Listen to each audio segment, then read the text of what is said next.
નમસ્કાર, પ્રણામ દોસ્તો. સ્વાગત છે તમારું એક નવા વિડીયોમાં. દોસ્તો, આજનો વિડીયો એ આ કળિયુગમાં આજના સમયમાં કેટલાક વિચારો સમજવા જેવા છે, જે તમને જિંદગીમાં ખૂબ ઉપયોગી થશે એના વિશે છે. તો દોસ્તો, ચેનલમાં નવા હોવ તો લાઈક, શેર અને સબસ્ક્રાઈબ જરૂર કરો અને વિડીયોને અંત સુધી જરૂર જુઓ. તો ચાલો શરૂ કરીએ. નંબર 1, ખૂબ જ મતલબી નીકળે છે એ લોકો જે લોકો માટે આપણે કોઈ પણ મતલબ કે સ્વાર્થ વિના આપણું બધું જ લૂંટાવી દઈએ છીએ. નંબર 2, કોઈનો મેસેજ ના આવવો એ પણ તમારા માટે એક મેસેજ જ છે કે એમના દિલમાં તમારા માટે હવે કોઈ જગ્યા નથી. નંબર 3, જે લોકો કહે છે કે હું ઠીક છું, કશું જ નથી થયું, એ જ લોકો જ્યારે એકલા પડે છે ત્યારે ખૂબ જ રડે છે. નંબર 4, એ માણસને ક્યારેય દર્દ ના આપવું જે તમને દિલથી ચાહે છે, કારણ કે પછી એક દિવસ એવો આવશે કે દિલ તો તમારી પાસે હશે, પરંતુ દિલથી ચાહવા વાળું કોઈ નહીં મળે. નંબર 5, ઘણી બધી જગ્યા પર દિલને મોટું કરવું પડે છે, ઘણું બધું નજર અંદાજ કરવું પડે છે. નંબર 6, એક વાત હંમેશા યાદ રાખજો મિત્રો, કે દરેક કોઈને તમે સમજાવી નથી શકતા અને દરેક કોઈને તમને સમજી પણ નથી શકતું. નંબર 7, દુનિયામાં બધું જ ઠીક થઈ જાય જો લોકો એકબીજાની વિરોધમાં નહીં, પરંતુ એકબીજાને સારી રીતે એકબીજાથી બોલતા શીખી જાય. પરેશાન રહેવાથી કોઈ પણ સમસ્યાનું સમાધાન નથી મળતું મિત્રો, પરંતુ સમાધાન મેળવવા માટે કંઈક ને કંઈક જરૂર કરવું પડે છે. જો તમારી જિંદગી તમે તમારી રીતે નહીં જીવી શકો તો લોકો એમની રીતો તમારા પર લાગુ કરી દેશે. એટલું આસાન નથી હોતું. જીવનનો કિરદાર નિભાવવા માટે માણસને વિખેરાઈ જવું પડે છે, સંબંધોને જોડી રાખવા માટે. ક્યારેક પડી જા તો જાતે જ ઊભા થવું પડશે, કારણ કે લોકો અહીં પડેલા પૈસા જ ઉઠાવે છે, માણસને નથી ઉઠાવતા. તસવીરમાં સાથે હોવું અને તકલીફમાં સાથે હોવું, આ બંનેમાં ખૂબ જ ફરક હોય છે મિત્રો. ખુશ રહેવા માટે તમારે સૌથી પહેલાં એ કરવું પડશે કે તમારા વિશે લોકો શું વિચારે છે એ બંધ કરવું પડશે.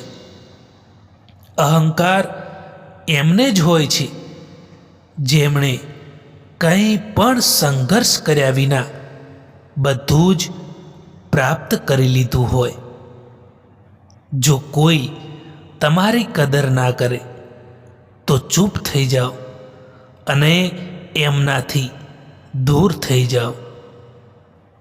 તમારો પૂરો સમય ખુદને બહેતર બનાવવામાં લગાવી દો, કારણ કે સંબંધ હવે માણસથી નહીં પરંતુ પૈસાથી બને છે. કોઈને માફ કરી દેવું અવશ્ય સરળ હોઈ શકે છે, પરંતુ તેના પર બીજી વાર વિશ્વાસ કરવો ખૂબ જ મુશ્કેલ હોય છે.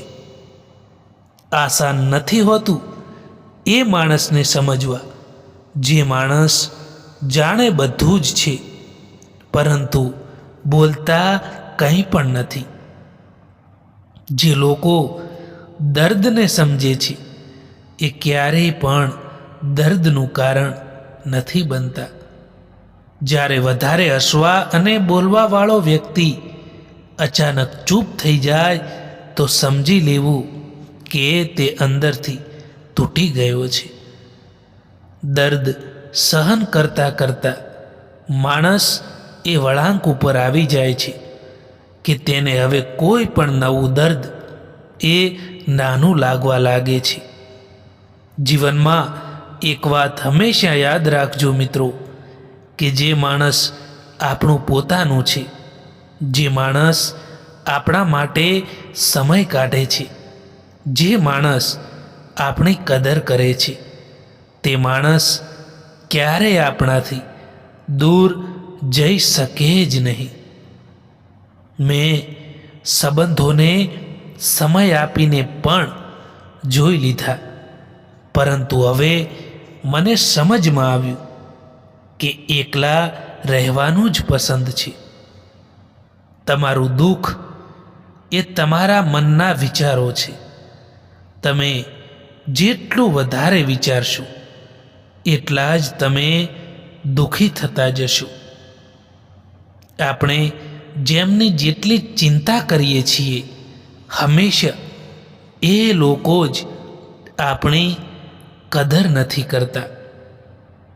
મિત્રો, જે માણસ તમારા શબ્દોની કિંમતને સમજી નથી શકતા, જે માણસ તમારી શબ્દોની કદર નથી કરતા, જે માણસ તમને ઇગ્નોર કરે છે, એ માણસની સામે મૌન રહેવું જોઈએ. કારણ કે તમે ભલે ગમે તેટલું સાચું અને સારું કહેશો તો પણ તે માણસ ક્યારેય તમારા શબ્દોની કે તમારી કિંમત નહીં કરી શકે. એટલા માટે આવા લોકોની સામે બોલવા કરતાં મૌન રહેવું વધારે સારું હોય છે. મુસાફિર કાલે પણ હતો અને મુસાફિર આજે પણ છું. કાલે પોતાનાઓની તલાશમાં હતો અને આજે પોતાની તલાશમાં છું. મને પડેલા પાને એ શીખવાડ્યું છે કે જો બોજ બની જશો તો પોતાના જ નીચે પાડી તમને છોડી દેશે. પગમાં વાગવાવાળી ચોટ સંભાળીને ચાલતા શીખવાડે છે અને મનમાં વાગવાવાળી ચોટ સમજદારીથી જીવતા શીખવાડે છે. કોઈ પણ માણસ અહીંયા હંમેશા માટે સાથ આપવાવાળું નથી મિત્રો. જો તમારે જિંદગીમાં પ્રગતિ કરવી હોય તો એકલા જ ચાલતા શીખવું પડશે. તમારી જિંદગી તમારા હાથમાં છે, એટલા માટે તેને બહેતર બનાવવા માટે ક્યારેય કોઈથી ઉમ્મીદ ના રાખતા. તમારી સૌથી મોટી દોલત તમારો સમય છે, એટલે જેને પણ સમય આપો જોઈ વિચારીને આપજો. મતલબની વાતો બધા જ સમજી લે છે, પરંતુ વાતોનો મતલબ કોઈક જ સમજી શકે છે. સમયનો ઇંતજાર ક્યારેય ના કરો મિત્રો. જેટલું તમે વિચારી રહ્યા છો એનાથી કેટલી વધારે જિંદગી આગળ નીકળી રહી છે. ખરાબ સમયમાં સાથ છોડવાવાળા લોકો એ બતાવે છે કે કોઈ પણ સંબંધ હંમેશા માટે નથી રહેતો. મિત્રો, આ વિડીયો પસંદ આવ્યો હોય તો આ ચેનલને સબસ્ક્રાઈબ જરૂર કરો. વિડીયો જોવા માટે આભાર.